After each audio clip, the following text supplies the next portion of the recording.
할렐루야. 아멘. 오늘은 성령의 열매 10번째 시간, 절제 자아의 추방이라는 제목으로 하나님 말씀 나누겠습니다. 드디어 성령의 열매 마지막 시간입니다. 10주간의 아주 긴 여정을 우리가 마치는 날인데요. 오늘은 이 성령의 열매의 마지막 측면인 절제에 대해서 살펴보겠습니다. 성령의 열매가 총 몇 가지 측면이 있다 그랬죠?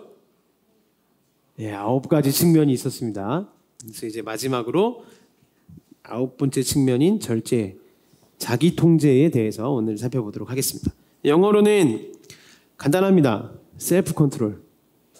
그러니까 자기 삶을 통제하는 능력, 이것을 하나님께서 내 마음에 생기게 하신다는 거죠. 요즘 같은 시대에 이 생존이나 성공을 위해서 가장 중요한 게 뭔지를 우리가 생각을 해보면 쉽게 떠올리는 답이 이거죠. 자기 자신을 통제할 수 있고 또 그 삶을 관리할 수 있는 것.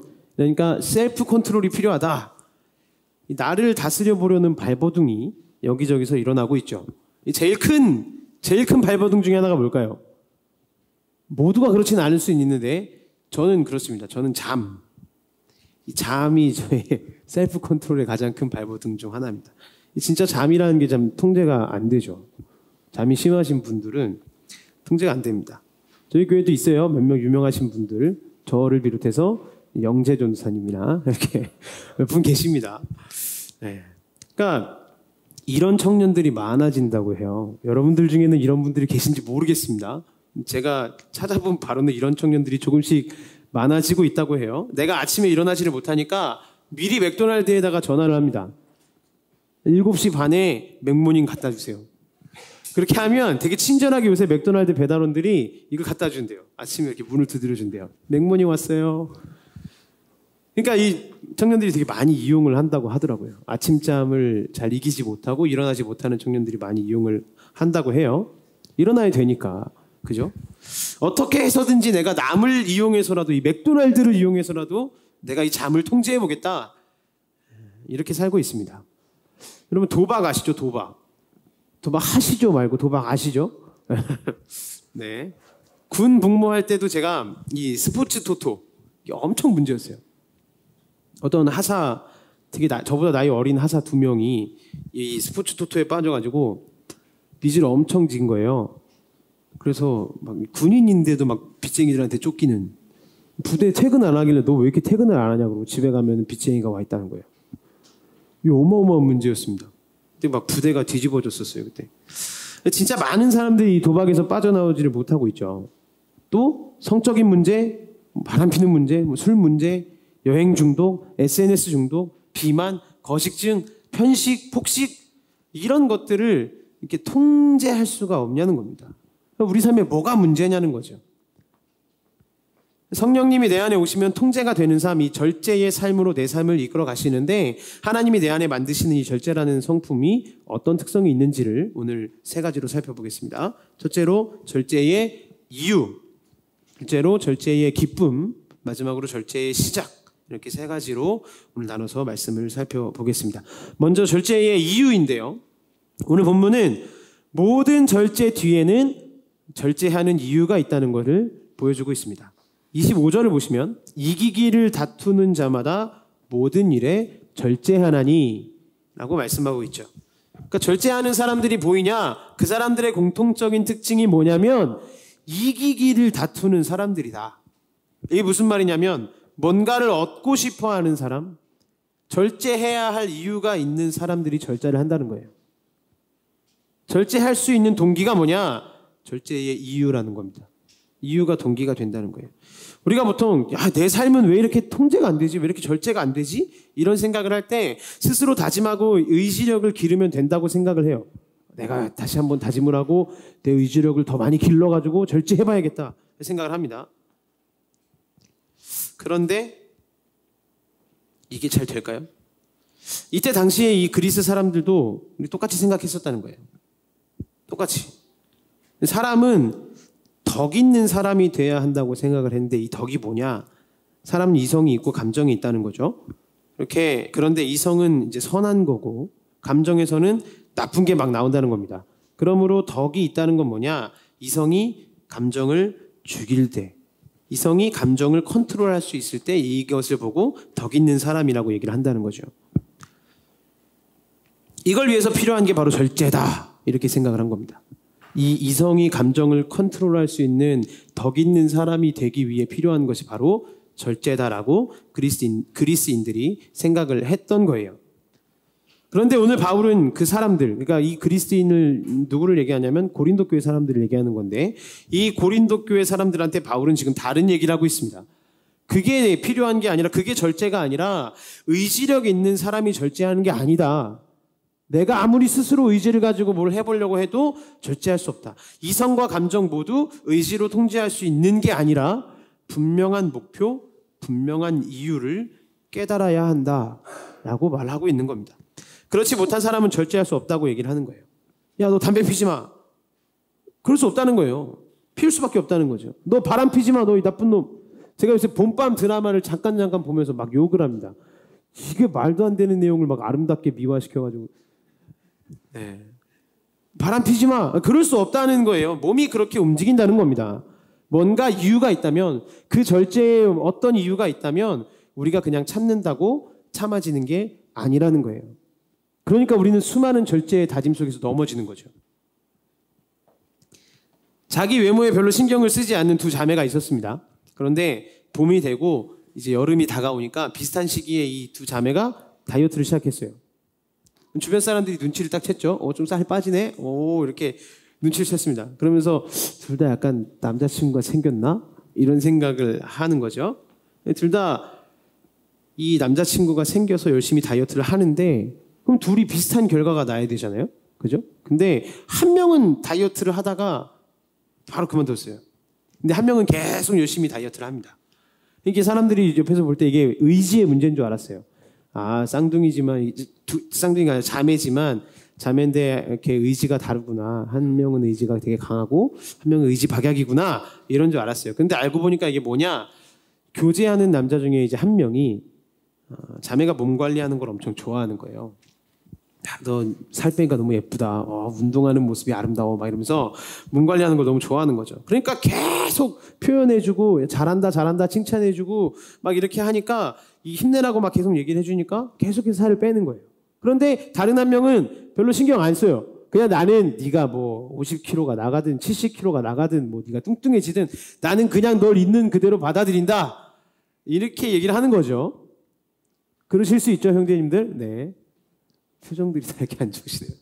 자, 그렇게 얘기를 하는 거예요. 그러니까 다른 한 명이 다이어트를 막 하다가 이제 별로 신경 안 쓰고, 나 그럼 그만해도 되겠네. 이렇게 해서 이제 그만둔다는 거죠. 다이어트를 해야 될 이유가 사라진 거예요. 그러니까 이게 의지의 문제가 아니라 그 이유가 중요하다는 겁니다. 우리가 어떤 절제에 대한 의지가 중요한 것이 아니라 절제의 이유가 중요하다는 거예요. 그러면 절제할 이유가 생기면 다 절제 아니야? 그러면 절제할 이유가 있는 사람들은 다 절제하고 살겠네요? 그렇지 않죠. 사람들은 나의 삶의 핵심적인 정체성, 내가 중요하다고 생각하는 것과 관련이 있어야만 절제합니다. 자, 절제에 관련된 설교를 듣던 한 부모님이 있었어요.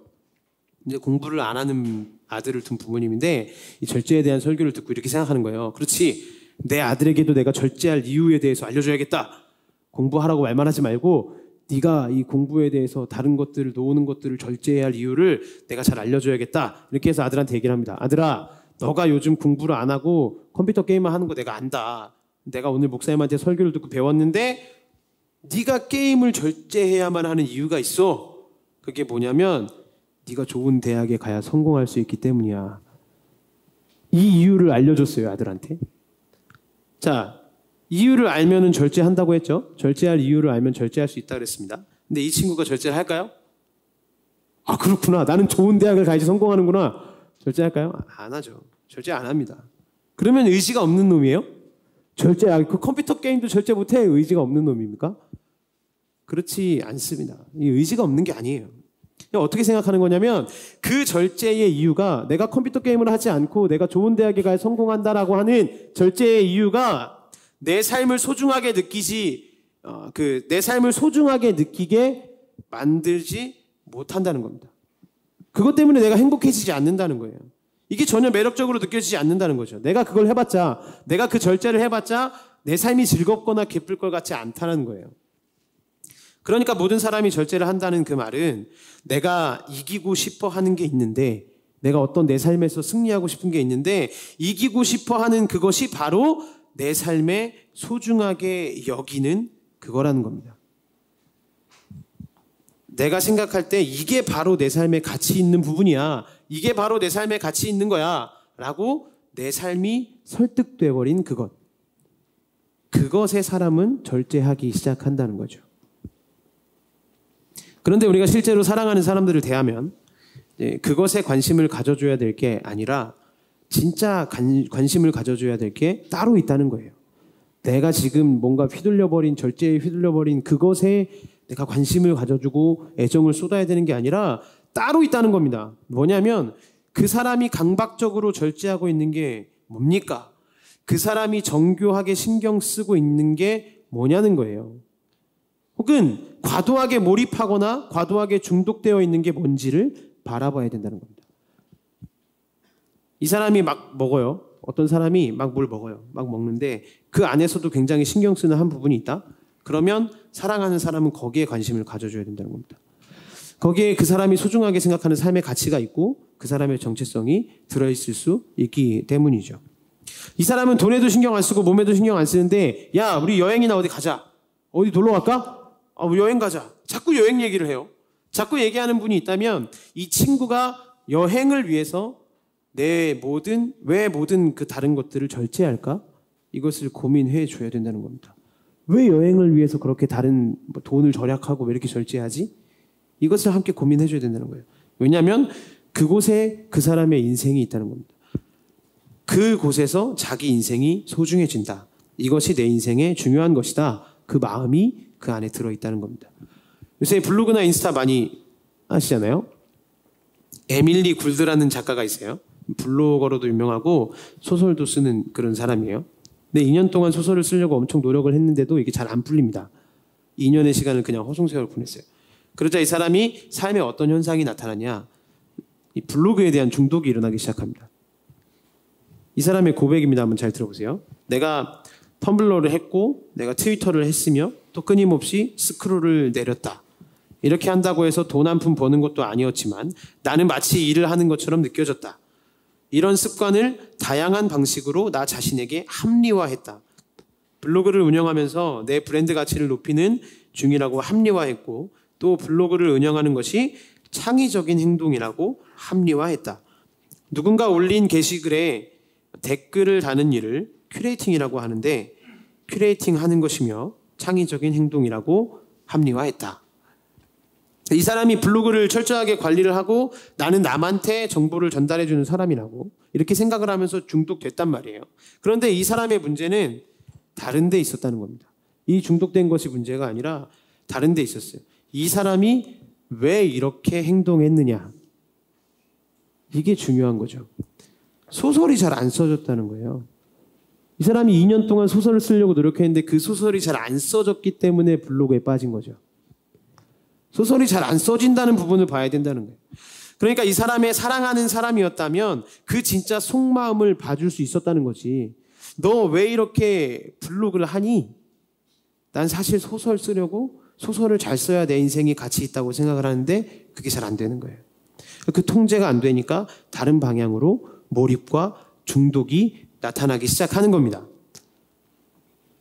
혹시 이 자리에서도 강박적으로 절제하거나 혹은 절제를 못하거나 강박적으로 몰입하는 곳이 있다면 그 단서들을 한번 모아보세요. 나 자신이든 내가 사랑하는 사람이든 그 단서들을 모아보세요. 그러면 나타납니다. 내가 이거 진짜 중요하게 생각하는구나. 이거 없으면 내 인생 별거 아니라고 생각하는구나. 여기에 구멍이 있다는 걸 알게 된다는 거예요. 이게 바로 절제의 이유입니다.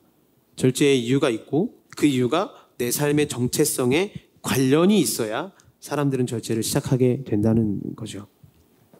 두 번째로 살펴볼 것은 절제의 기쁨입니다. 전도사님, 그럼 결국 또 전도사님이 말씀하고 계시는 게 그거죠. 내 삶에 내가 원하는 대로 절제하지 말고 하나님의 뜻에 따라서 하나님이 원하시는 대로 절제를 해야 행복하다. 뭐 그런 얘기 하고 싶으신 것 같은데 저는 제 마음대로 제가 원하는 걸 절제하고 제가 원하는 대로 그렇게 마음대로 찾을 때 기쁘다고 생각합니다. 뭔가 자꾸 저한테 막 통제 걸려고 하지 마세요.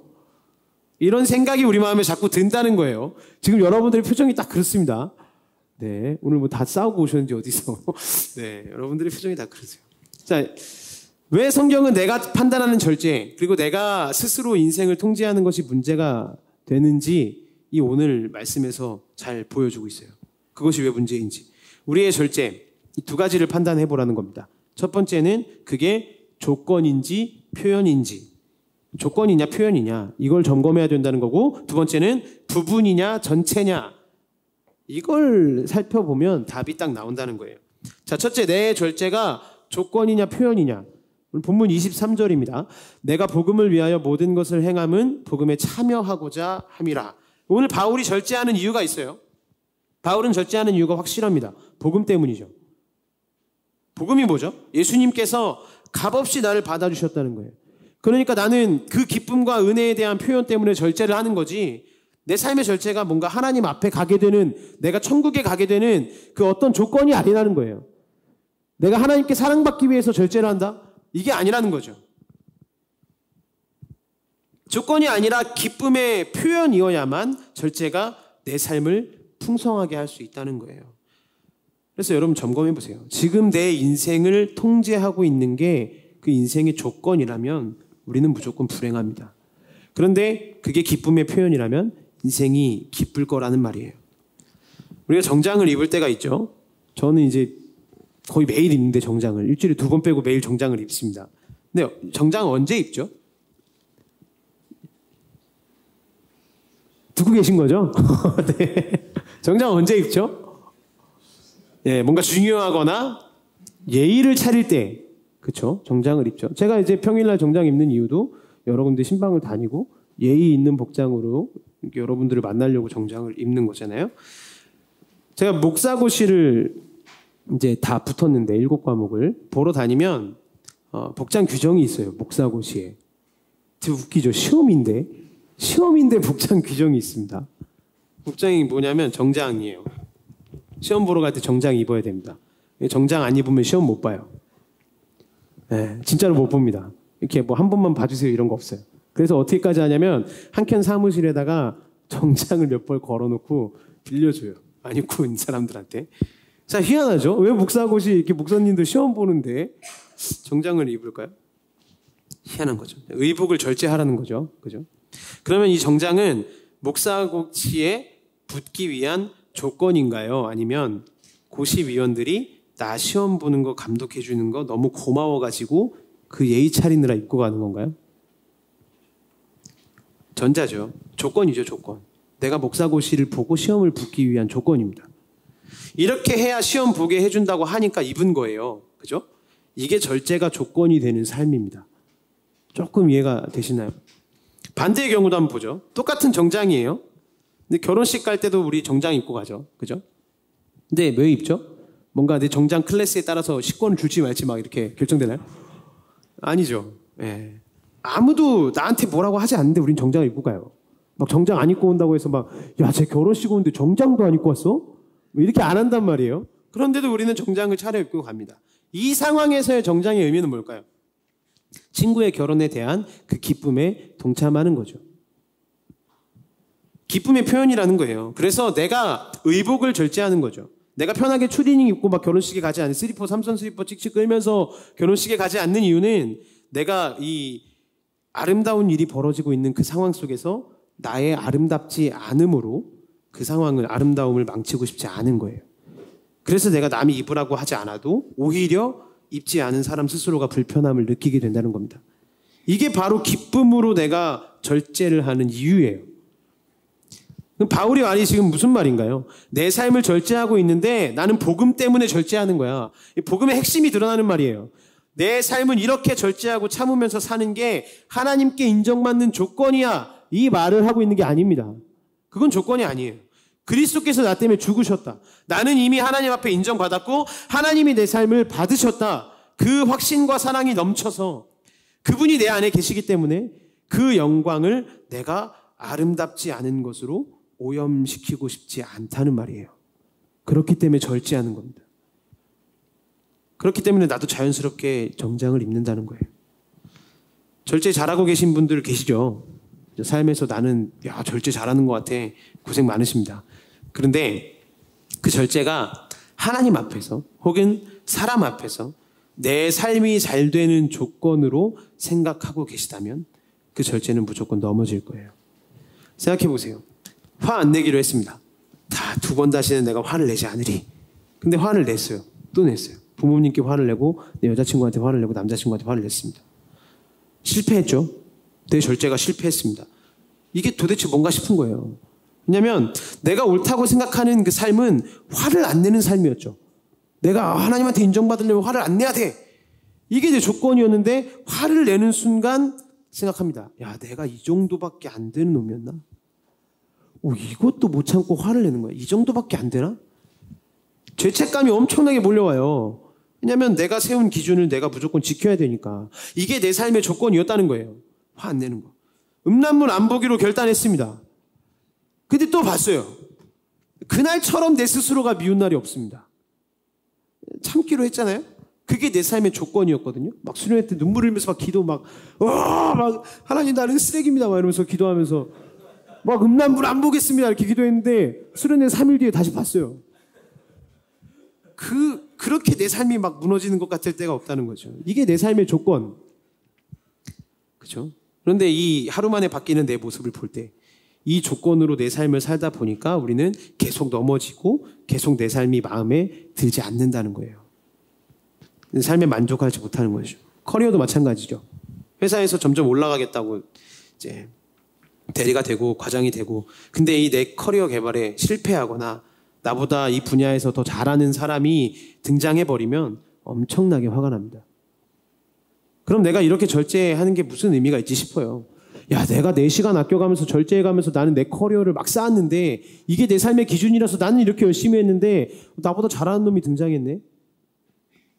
쟤 나보다 별로 절제도 안 하는 것 같은데 하고 싶은 거 다 하는 것 같은데 뭐지? 어린 친구들 한번 생각해 보세요. 고등학교 때 쟤는 나보다 공부 잘 안 하는 것 같은데 항상 시험은 나보다 잘 봐.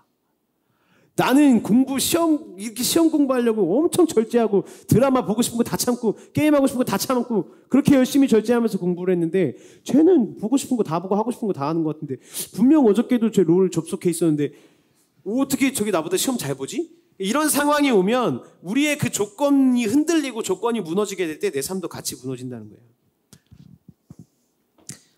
그러면 내 삶의 절제는 더 이상 필요가 없게 되는 겁니다. 이유가 사라져버리니까요. 이렇게 절제를 내 삶의 조건으로 만들어버리면 절제가 계속될 수도 없을 뿐더러 실패할 때마다 인생의 절망이 찾아오게 됩니다. 두 번째로 점검할 것은 부분이냐 전체냐 이걸 봐야 된다는 건데요. 내가 먼저 뭔가를 절제를 할 때 그 절제 혹은 나의 집착이 내 삶 전체를 다 품을 수 있는 절제인지 생각을 해봐야 된다는 겁니다. 25절 말씀을 다시 보시면 이기기를 다투는 자마다 모든 일에 절제하나니 그들은 썩을 승리자의 관을 얻고자 하되 우리는 썩지 아니할 것을 얻고자 하노라. 그러니까 절제의 종류가 있다는 걸 보여주는 거예요. 절제의 종류가 있다. 썩을 승리자의 관을 얻을 수도 있고 썩지 않을 것을 얻을 수도 있다는 거죠. 분명히 절제에는 종류가 있는데 네가 하고 있는 절제가 내 삶 전체를 풍성하게 할 수 있는 건지 아니면 부분에만 집착하고 있는 건지를 점검하라는 겁니다. 어떤 사람은 절제의 기준을 돈으로 삼아요. 돈으로 모든 걸 통제하면 내 삶 전체가 밸런스 있게 유지될 거야 라고 생각을 합니다. 이런 분들은 뭐가 문제가 되냐? 내가 무언가를 절제하겠다고 할 때 돈이 내 삶의 모든 것을 커버해 줄 수 없다는 거예요. 돈을 기준으로 삼았을 때 돈을 기준으로 내 삶을 절제하겠습니다라고 했는데 뭔가 이런 상황이 왔을 때 교묘하게 나랑 거래하고 있는 거래처를 속일 기회가 생겼다? 그러면 내 삶의 통제를 잃어버리기 시작하는 거죠. 나는 돈으로 뭔가를 컨트롤할 수 있다고 생각을 했죠. 근데 거래처에 유혹이 왔어요. 내가 이렇게 뭔가 뒷돈을 챙길 수 있는 삥땅 칠 수 있는 기회가 왔습니다. 이게 흔들리는 거죠. 이 거래처를 어떻게 대할지 통제할 수 있는 기준이 없어요. 내가 돈이라는 것은 통제할 수 있지만 그 돈으로 인해서 맺고 있는 관계를 통제할 수 있는 방법이 없어진다는 거예요. 돈을 위해서 다 타협하기 시작하게 되는 겁니다. 돈이 내 삶 전체를 성장시켜줄 줄 알았는데 이 돈을 기준으로 하다 보니까 어느 부분에서는 성장을 하긴 하는데 진짜 돈을 벌긴 버는데 내 삶의 나머지 부분들에서는 풍성함을 주지 못하고 오히려 내 삶을 망쳐버린다는 거예요. 그렇기 때문에 우리가 지금 물어봐야 될 게 뭐냐면, 지금 우리 삶에 물어야 될 게 뭐냐면, 내가 내 기준대로 절제하고 있는 그것, 내 생각대로 절제하고 있는 그것이 내 삶 전체를 균형 있고 풍성하게 해줄 수 있도록 돕냐는 걸 물어봐야 돼요. 우리는 굉장히 부분적으로 절제를 하고 산다는 겁니다. 부분적으로. 우리가 삶에서 진짜 많이 집중을 하는 게 실력이에요. 그죠? 그게 공부가 됐든 뭐 음악하는 친구들은 음악 실력이 됐든 여러 가지 부분에서 실력에 우리는 집중을 합니다. 실력이 있으면 한국 사회에서 다 살아남을 수 있다는 거죠. 돈이 없어도 실력이면 된다. 보세요. 실력으로 내 삶을 통제하려고 한다면 그 실력이 위협받는 순간, 실력이 좋은 사람들이 내 앞에 나타날 때, 나보다 더 잘하는 사람들이 내 앞에 나타날 때 표절도 하게 되고 학력 위조도 하게 되고 부풀리기도 하고 남을 깎아내리기도 시작하는 거예요. 왜 그렇죠? 실력이 있으면 통제가 될 줄 알았어요. 내가 실력을 키우면 통제가 될 수 있을 줄 알았어요. 근데 이 실력이라는 것이 내 삶 전체를 떠받들어 줄 수 있는 그 기준이 아니었다는 거예요. 어느 한 부분에서는 내 삶을 이끌어갔을지 모르겠지만 내 삶의 전 영역을 책임질 수 있는 기준이 아니었다는 거죠. 우리 삶의 영역이 너무 많지 않나요? 우리가 왜 공부해야 되죠? 왜 내가 게으르면 안 되죠? 왜 내가 음란하면 안 되죠? 내가 지금 가진 생각은 너무 부분적이고 하나를 짚는 순간 다른 모든 게 다 무너지기 시작한다는 거예요. 내 삶을 전체로 통제해 줄 수 있는 기준이 없기 때문에 회사에서의 삶 따로, 직장에서의 삶 따로, 일터에서의 삶 따로, 개인적인 삶 따로, 가정에서의 삶 따로 다 다른 거예요. 하나의 기준이 없으니까. 하나의 기준이, 통합적인 기준이 없으니까 내 여기서의 삶과 저기서의 삶이 다 다른 거예요. 내 삶 전체를 컨트롤할 수 있는 기준이 필요하다는 겁니다. 오늘 바울의 말을 보세요. 썩지 아니할 것을 얻고자 한다 그랬죠. 썩지 아니할 것. 영원한 존재이신 하나님이 너의 시작부터 영혼까지, 너의 방구석부터 너의 집부터 너의 학교, 회사, 모든 삶의 영역을 다루시는 주권자가 되신다. 그래서 하나님은 우리의 삶의 단 한 영역에서도 결코 자신의 주도권을 양보하지 않으십니다. 왜냐하면 그 통제를 잃어버리는 순간, 우리가 우리의 삶에서 그 전체적인 통제를 잃어버리는 순간, 하나님이 통제하시는 그 영원한 통제를 잃어버리는 순간 어느 부분에서는 통제가 가능하지만 다른 부분에서는 통제가 다 무너져 버린다는 거예요. 전인격적인 통제가 있어야 내 삶이 기쁠 수 있다는 것을 오늘 말씀은 얘기해 주고 있습니다. 마지막으로 절제의 시작이에요. 바울은 기쁨으로 하나님 앞에 자신의 삶을 통제를 맡길 수 있는 절제가 어디서부터 왔는지, 내가 지금 이 복음으로 인해서 나의 모든 삶을 하나님 앞에 절제대로 맡긴다, 이게 어디서부터 시작됐는지를 얘기하고 있어요. 나는 왜 이렇게 절제하는가? 왜냐하면 나에게 조건을 따지지 않으시고 나의 삶의 전체를 다스리시는 분을 만났다는 것을 고백하고 있습니다. 내가 예수라는 분을 만났는데 그분의 삶은 어떤 삶이었냐면 스스로를 절제하는 삶을 사셨다는 거예요. 스스로를 절제하는 삶. 예수님은 자신의 삶을 절제하셨어요. 그럼 그 절제의 이유가 있으셨겠죠, 예수님도? 왜 절제하셨을까요? 그 기준을 찾으면서 바울이 뭘 깨달았냐면 내가 기준이었다는 걸 깨달은 거예요. 바울 자신. 예수님의 절제의 기준이 나였다. 이걸 깨달았다는 겁니다.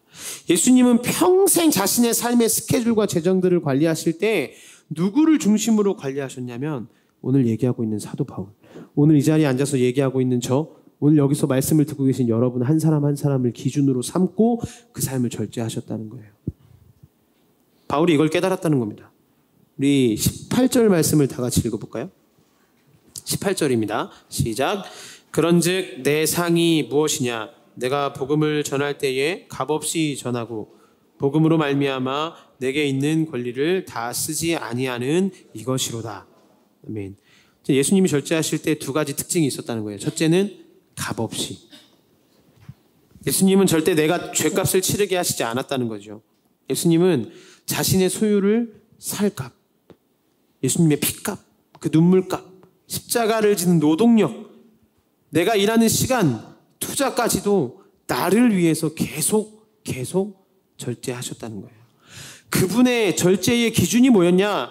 자신의 삶의 편이나 내 삶의 재정이 아니라 무조건 우리가 하는 것이 없도록, 내가 대가를 치르는 일이 없도록 그 기준으로 모든 걸 행하셨다는 겁니다. 그게 예수님의 절제였다는 거예요.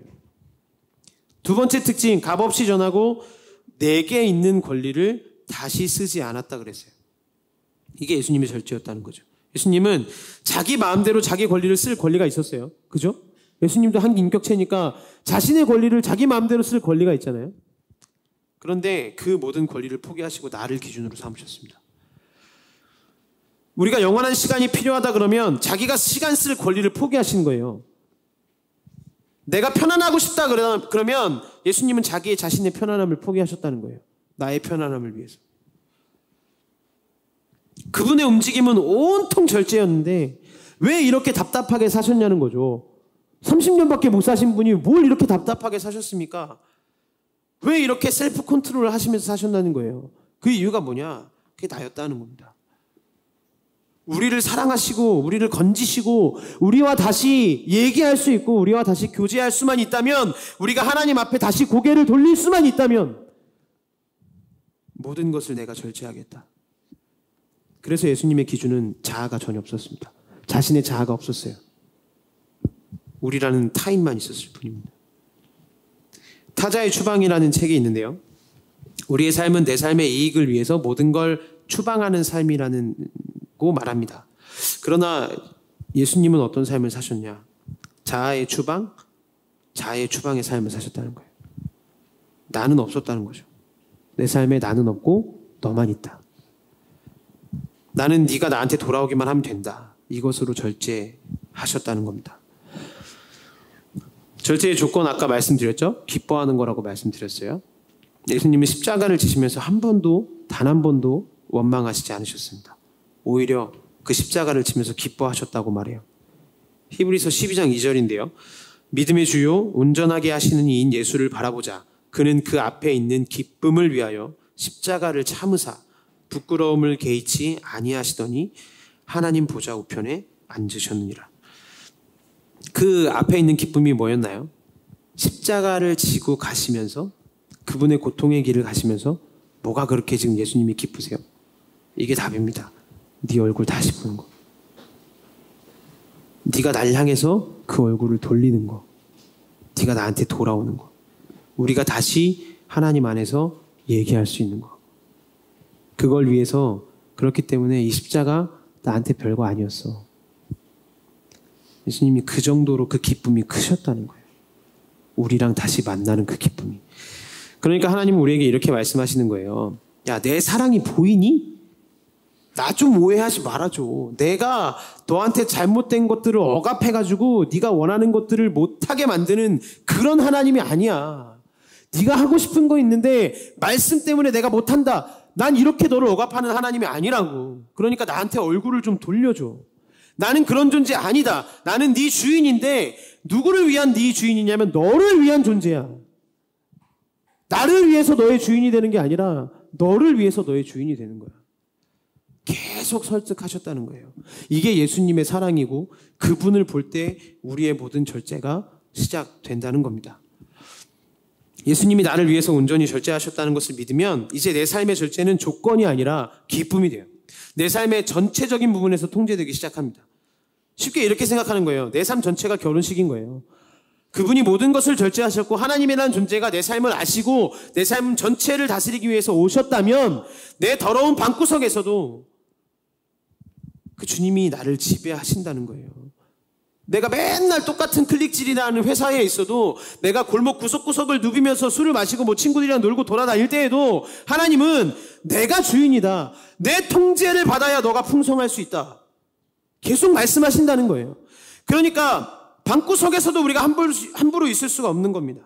예수 그리스도가 내게 들어오셨고 그분이 내게 조건을 구하시는 게 아니라 자신의 값을 치르면서 내 안으로 들어오셨기 때문에 날 다스려 주옵소서. 내 삶의 전 영역을 다스려 주옵소서. 이렇게 될 때 모든 게 하나로 돌아가기 시작한다는 거예요. 내 인생 전체가 하나로 돌아가기 시작합니다. 지금까지 내가 파편적으로 회사의 삶과 친구를 만날 때 가정에서의 자아가 다르지 않았나요? 직장 생활을 할 때 내 삶의 모습들, 교회에 앉아서 예배드리고 목장 모임할 때 내 삶의 모습 너무 다른 거 아닙니까? 왜 그렇죠? 내 절제의 기준이 하나님이 아니어서 그래요. 내가 네 삶 전체를 위해서 절제했으니까 내 삶을 믿고 따라오면 네 삶의 전체의 통제가 이루어질 수 있을 것이다. 이게 주님의 약속입니다. 우리가 그분의 절제를 믿는다면 이렇게 고백할 수 있는 거예요. 화면으로 준비를 했는데 우리 주님의 절제를 믿는 마음으로 한번 다 같이 고백을 해볼까요? 시작. 예수님께서 나만을 생각하며 자기 삶을 절제하심으로 이미 나에게 영원한 구원을 주셨다. 이제 내가 예수님만을 생각하며 그분의 말씀대로 절제하면 내 삶의 모든 영역에 그분이 주시는 기쁨을 실제로 누릴 수 있을 것이다. 아멘. 믿으십니까? 이게 그분의 절제가 내 삶에서 일하는 방법이라는 거예요. 그럼 이제 마지막으로 정말 하나님이 내 삶을 컨트롤하시면, 하나님이 내 삶을 이끌어 가시면 어떤 삶의 변화가 나타나는가? 오늘 본문의 배경이 이런 거죠. 바울이 막 전도를 하고 다니는데 이 교역자들은 사례비를 받지 않습니까? 그죠? 수고했다고, 또 생계를 위해서 사례비를 주는 게 합당하다고 성경에 나와 있습니다. 그래서 바울이 사례비를 받아요. 근데 바울이 나 안 받을래 이렇게 얘기를 한 거예요. 사례비를 쥐어주는 교인들한테 나 안 받을래 얘기를 했습니다. 그랬더니 주변에서 야, 그러면 너의 상은 뭐야? 너 이렇게 복음 전하고 다니면서 맨날 밥 먹을 것도 없을 텐데 이 사례비도 안 받는다 그러면 너의 상은 뭐야? 너의 페이는 뭐니? 이렇게 물어본 거예요. 이 대답이 바로 18절입니다. 이 질문에 대한 답이 오늘 본문 18절이에요. 내가 지금 이렇게 행동하고 있는 게 상이라는 거예요. 이렇게 행동하는 게 뭐죠? 값없이 전하는 것. 값없이 전하는 것. 이게 내가 복음을 받은 자로서의 즐거움이라는 거예요. 값없이 하는 건 이런 겁니다. 여러분 한번 생각해 보세요. 제가 교회에서 사례비를 받죠. 그죠? 저는 바울처럼 이렇게 다 내놓지 못합니다. 믿음이 연약해서 그런지. 제가 사례비를 받아요. 그러면 이런 생각 들 때 있지 않으세요? 혹시 이런 생각 드시는 청년들이 있을 수도 있는데, 뭐 이렇게 제가 누구를 신방하고 막 섬겼습니다. 어떤 한 청년을 막 신방하고 섬기고 만나고 막 고민 들어주고 막 전화해주고, 아, 그랬구나. 그럼 이런 생각 들 때 혹시 있지 않으세요? 아, 야, 뭐 결국 저 사람도 먹고 살려고 저렇게 하는 거 아닐까? 전도사가 이렇게 청년들한테 잘해주는 이유는 그렇게 해야 다음 주에 나올 거니까. 자기 일로 저렇게 하는 것 같다. 자기의 직업으로 저렇게 하는 것 같다. 이렇게 생각될 수도 있죠. 그렇죠? 그러니까 이 사람이 아무리 진심으로 대해줘도 자꾸 우리 삶에 기브 앤 테이크를 생각하게 된다는 거예요. 기브 앤 테이크. 기쁨이 없었다는 거죠. 그런데 내가 예수님한테 그 기쁨을 받았습니다. 내가 복음을 전한다는 건 뭐냐면 값없는 분야를 늘려가는 거예요. 값없이 하는 분야를 점점 늘려가는 겁니다. 이게 우리가 복음을 전하는 삶이에요. 값없이 상대방에게 뭔가를 대해주는 분야를 늘려가겠다는 거예요. 뭔가 기브 앤 테이크, 야, 내가 이 정도 해줬으면 너도 이 정도 해줘야지. 이걸 바라는 게 아니라 아무것도 바라지 않는 값없는, 대가 없는 그 무언가의 행동을 점점 내 삶에서 늘려간다는 겁니다. 이게 바로 복음 안에서 사는 삶이에요. 그래서 우리가 복음적인 삶을 산다면 대가 받을 수 있는 부분을 절제하세요. 대가 받을 수 있는 부분을 절제하십시오. 이게 복음을 전하는 길입니다. 내 삶에 내가 다 값을 치러서 아무 수고 없이 상대가 혹시 다 그냥 가져가 버리는 그런 부분들 혹시 있으세요? 내가 뭔가를 다 했는데 그 열매는 다 상대가 가져간다. 이런 부분 있으세요? 그런 사람 있으신가요? 그런 부분을 만드시고 그런 사람을 만드십시오.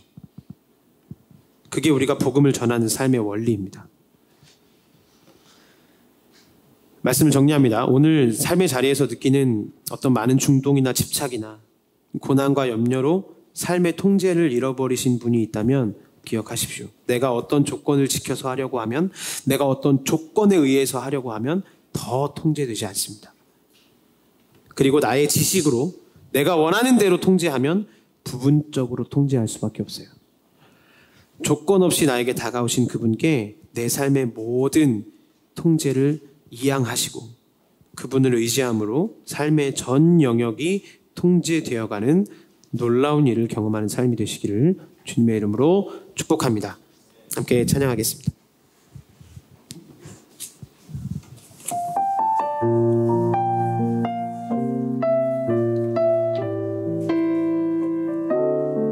들은 말씀을 기억하면서 함께 고백하며 찬양합시다.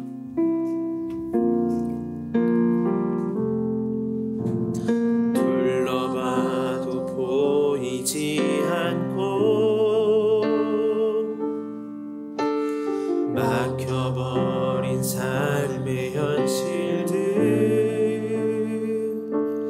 가슴 속에 시린 눈물과 두려움에 지쳐버린 내 삶 아픔 속에 서 있는 내게 안타까워 손 내미시네. 눈을 뜨니 주님 계시네. 나를 안고 그의 길로 날 인도하시네. 지금 이 자리에서 주를 바라보며 지금 이 자리에서 주가 영광 받으시도록 주께 순복하리라. 주께 나아가리라. 지금 이 자리에서 살아내리라. 지금 이 자리에서 지금 이 자리에서 지금 이 자리에서 주가 영광 받으시도록 주께 순복하리라. 주께 나아가리라.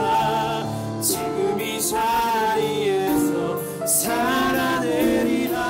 지금 이 자리에서 지금 이 자리에서 주를 바라보며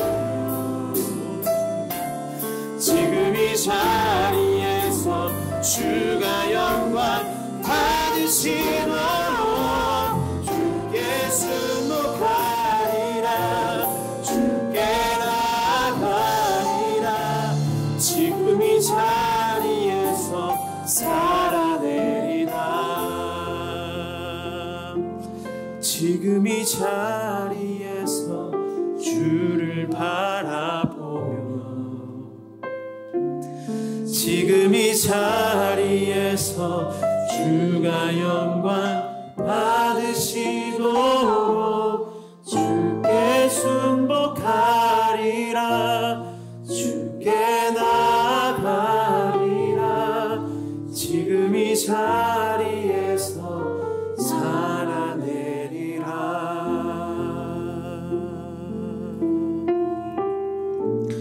말씀을 기억하며 함께 기도합시다. 여러분, 여러분의 삶을 이 시간 돌아보십시오. 우리의 삶에는 어떠한 절제의 모습이 있습니까? 어떤 절제의 열매를 살아가고 계신가요? 무엇을 위해 절제하고 계십니까? 누구를 위해 절제하고 계십니까? 여러분이 스펙을 쌓아가는 이유, 노력하고 공부하는 이유, 직장생활 열심히 하는 이유, 그 모든 것의 절제의 이유가 무엇입니까?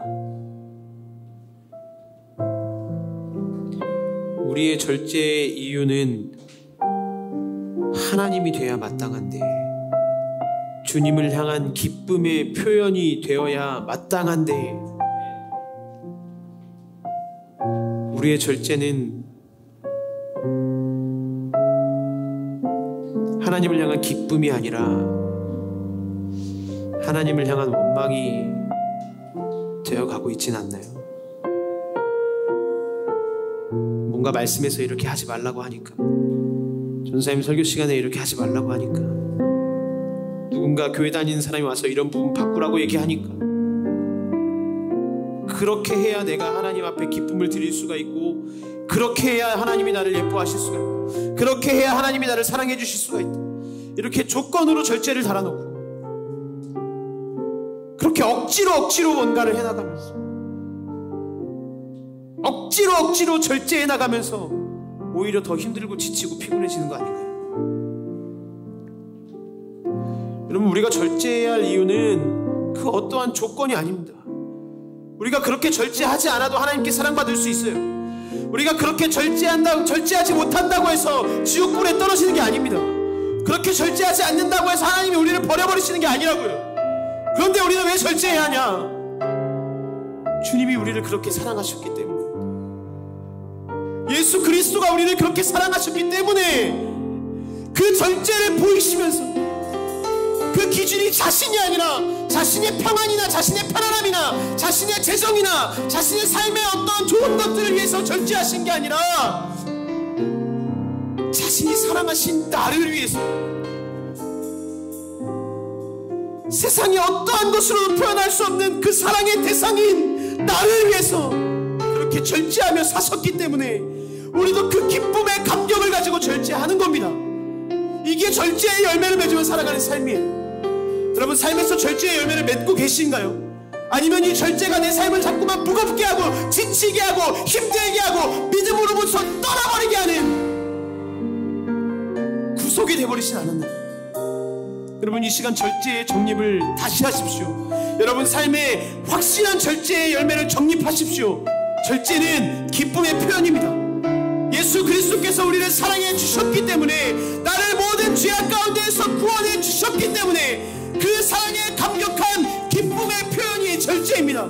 그렇기 때문에 우리가 우리 삶에 절제할 수 있는 거고, 그렇기 때문에 우리가 삶의 죄악들을 끌어낼 수 있는 거고, 예수 그리스도의 사랑이 있기 때문에 그 절제의 열매를 맺어갈 수 있는 겁니다. 이 시간 기도할 때에 우리 안에 있는 절제의 모습들을 주님 앞에서 다시 온전히 정립하면서, 하나님, 내 안에 잘못되어 있는 절제의 모습들을 다 끊어버리겠습니다. 나를 무겁게 하고 나를 힘들게 하고 나를 억압하는, 나를 구속하는 잘못된 절제의 모습들 내가 끊어버리겠습니다. 그 잘못된 절제로부터 자유해져서 내가 주님을 향한 기쁨을 가지고, 주님의 그 사랑을 향한 기쁨의 표현을 가지고 온전한 절제의 열매를 맺어갈 수 있도록, 온전한 성령의 절제의 열매를 맺어갈 수 있도록 주님 이 시간 나를 붙잡아 주시옵소서. 주님 이 시간 내 삶 가운데 충만하게 임재하여 주시옵소서. 우리 이 시간 주님의 이름 한번 부르고 다같이 통성으로 기도합니다. 주여,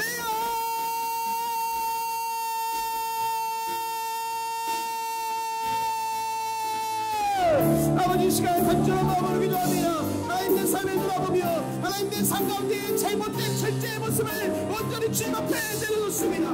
나를 자꾸만 억압하고 나를 힘들게 하고 있는 절제의 모습, 내가 이것을 하면 안 된다는 조건 때문에, 내가 이것을 하면 어떻게 된다는 조건 때문에 그것에 얽매여서 자유하지 못한 삶을, 자유하지 못한 기쁨이 없는 삶을 살아가는 나의 연약한 인생을 하나님 이 시간 주님 앞에 내려놓습니다. 아버지 하나님, 아버지 하나님, 이 시간 가운데 주님께서 충만하게 역사하셔서 하나님 절제의 열매를 다시 정립하게 하시고, 하나님 잘못된 모습을 완전히 끊어버리고 주님을 향한 마음으로 온전한 절제의 모습을 맺어갈 수 있도록, 온전한 절제의 열매를 맺어갈 수 있도록 주님 나를 붙잡아 주시옵소서. 하나님, 나에게 안타까워 손 내리시는 주님의 사랑을 바라봅니다. 하나님, 내 삶을 인도하시며 지금 이 자리에서 절제하게 하시고, 지금 이 자리에서 온전한 절제의 열매를 맺어가게 하시는 그 하나님의 은혜와 능력을 바라보며 온전히 주님께 걸어갈 수 있도록 하나님, 우리의 믿음을 붙잡아 주시옵소서. 아버지 하나님, 우리의 마음을 주님께 드리며 나아가오니 주여 우리의 삶을 주님 붙잡아 주시옵소서. 하나님, 이 시간 우리의 삶의 잘못된 절제의 모습을 주님 앞에 내려놓습니다. 무엇이 우리를 자꾸 억압하고, 무엇이 율법주의적으로 나를 자꾸만 올가매는 잘못된 절제의 모습이 되어가고 있습니까? 내가 이 잘못된 절제의 모습들을 주님 앞에서 다 끊어버리고 조건이 아니라 내가 구원을 얻기 위한 조건, 내가 사랑을 얻기 위한 조건, 내가 무언가를 이뤄가기 위한 조건으로서의 절제가 아니라 주님 나를 사랑하셨기에, 주님이 나를 위해 자신의 삶을 절제하셨기에 그 사랑에 대한 기쁨의 표현으로 자유한 절제, 온전한 절제의 삶을 맺어갈 수 있도록 주님 우리를 인도하시고 붙잡아 주시옵소서. 날마다 주님의 사랑을 마음속에 다시 새기기 원합니다. 내가 지금 서 있는 이 자리 가운데에서 앞이 보이지 않고 벽이 쳐져 있는 것 같고 소통되지 않는 것 같고 답답하고 무너질 것 같은 나의 삶의 상황 속에서도 나에게 눈물을 흘리시며 손을 내밀고 계신 그 주님, 내가 너를 다시 만나게 된다면 아무 상관이 없다. 내가 너를 다시 볼 수 있다면 아무 상관이 없다. 네가 나에게 다시 고개를 돌릴 수만 있다면 내가 그 무엇을 절제해도 상관없다고 말씀하시며 그 십자가의 길을 걸어가신 그 주님의 사랑을 기뻐함으로 나도 내 삶 가운데에 값없는, 대가 없는 온전한 절제의 삶을 살아갈 수 있도록 주님 나의 연약함을 붙잡아 주시고 우리의 삶을 온전히 인도하여 주시옵소서. 함께 하실 주님 감사를 드리며 이 모든 말씀 예수님의 이름으로 기도드렸습니다. 아멘. 주기도문으로 예배를 마치겠습니다. 하늘에 계신 우리 아버지의 이름을 거룩하게 하시며 아버지의 나라가 오게 하시며 아버지의 뜻이 하늘에서와 같이 땅에서도 이루어지게 하소서. 오늘 우리에게 일용할 양식을 주시고 우리가 우리에게 잘못한 사람을 용서하여 준 것 같이 우리 죄를 용서하여 주시고 우리를 시험에 빠지지 않게 하시고 악에서 구하소서. 나라와 권능과 영광이 영원히 아버지의 것입니다. 아멘. 우리 하나님께 영광의 박수 올려드리겠습니다.